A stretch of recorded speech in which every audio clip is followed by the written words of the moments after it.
देखिए, आज़मगढ़ उलमाओं की सरज़मीं है, वीरों की और शहीदों की सरज़मीं है। और इस आज़मगढ़ का इतिहास उठाकर देख लीजिएगा तो गंगा जमुनी तहज़ीब की एक ऐसी मिसाल है आज़मगढ़, जिसको देख कर के आस-पास के इलाक़ों में एक मिसाल दी जाती है। आज़मगढ़ हमारे समाजवादी पार्टी का गढ़ माना जाता है।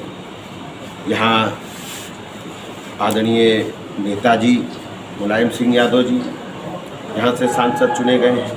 आज़मगढ़ की जनता ने अपनी आवाज़ बनाकर उनको लोकसभा भेजा है। यहाँ से पूर्व मुख्यमंत्री आदरणीय अखिलेश भैया सांसद रहे हैं। और किसी कारणवश आप भी जानते हैं कि प्रदेश की और आज़मगढ़ की ही और ख़ास तौर पर दबे कुचले लोगों की आवाज़ को प्रदेश की सरकार में मजबूती से रखने के लिए आज़मगढ़ की सीट से मजबूरन इस्तीफ़ा देना पड़ा और यहाँ से प्रत्याशी बनाए गए हैं आदरणीय धर्मेंद्र यादव जी, जो कि पहले मैनपुरी और बदायूं से भी सांसद रह चुके हैं। और उनका एक किरदार है, किरदार ये माना जाता है कि बहुत ही सॉफ्ट स्पोकन और जनता के बीच में बहुत मजबूती से रह करके जनता के बीच में काम करना हम इसमें जाने जाते हैं। भारतीय जनता पार्टी ने क्योंकि कोई प्रत्याशी मिला नहीं तो एक हवाई कैंडिडेट हैं जो आए थे, बड़े बड़े दावे किए थे, बड़ी बड़ी बोल किए थे। मुझे आज भी याद है एक न्यूज़ चैनल पे उन्होंने डिबेट में पता नहीं क्या क्या कुछ बोल दिया था। उन्होंने शायद कुछ लिखने उखने की ऐसी। देखिए, सबसे बड़ी चीज़ तो जो नूपुर शर्मा ने कहा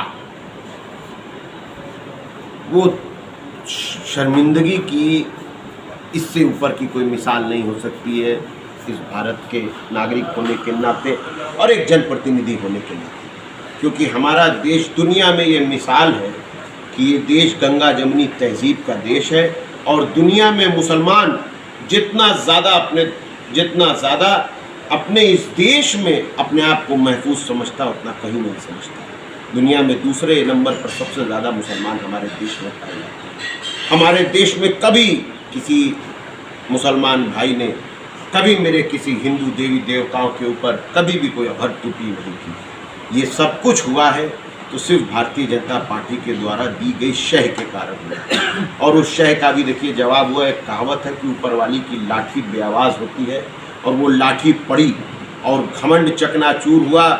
जो अपने आप को सब कुछ समझता था उसको भी झुकना पड़ा और गल्फ़ कंट्रीज़ के सामने माफ़ी मांगना पड़ा। और सबसे बड़ी दुख की बात यह है कि माफ़ी गलती भाजपा ने की, माफ़ी हमारे देश को मांगना पड़ा। सर हमारे देश का झुका। लोग कहते थे कि ना देश का सर कभी झुकने नहीं दूंगा, उनकी वजह से आज देश के छोटे से छोटा देश हमारे देश के एम्बेसडर को, जो कि देश का प्रतिनिधित्व करता है, उसको बुलाता है और उसको अपने ऑफिस में बुला करके बेइज्जत करता है और उससे अपॉलॉजी लिखवाता है। इससे हमें बहुत ज़्यादा तकलीफ है। रही आपकी दूसरी बात कि जो हमारे नौजवान साथी आक्रोश में आकर सड़कों पर उतर गए, आगजनी कर रहे हैं, मैं आपके माध्यम से उनको ये रिक्वेस्ट करता हूं कि आप अपने प्रोटेस्ट को एक बेहतर शक्ल दीजिए और अपने ही देश को, अपने ही देश की पब्लिक प्रॉपर्टी को नुकसान करने से कुछ नहीं होगा, भरपाई वापस आप ही से होगी। और मैं ये भी कहना चाहता हूँ खास तौर पर उत्तर प्रदेश की सौतेले व्यवहार करने वाली सरकार से कि आपके सामने ऊपर वाले ने ऐसा पलट कर सामने रखा है कि आज भारतीय जनता पार्टी की प्रवक्ता को बोला नहीं जा रहा है। जो प्रश्न आपने मुझसे पूछा, यही प्रश्न भारतीय जनता पार्टी के पत्रकारों से जब पत्रकारों द्वारा भारतीय जनता पार्टी के प्रवक्ताओं से पूछा जाता है तो उनके पास कोई उत्तर नहीं होता। क्यों? क्योंकि उन्होंने सौतेला व्यवहार किया है और ऊपर वाले ने उसी का जवाब के शक्ल में आज ये नौजवानों को सड़क पर गिरवा गमछा बांध कर उतार दिया।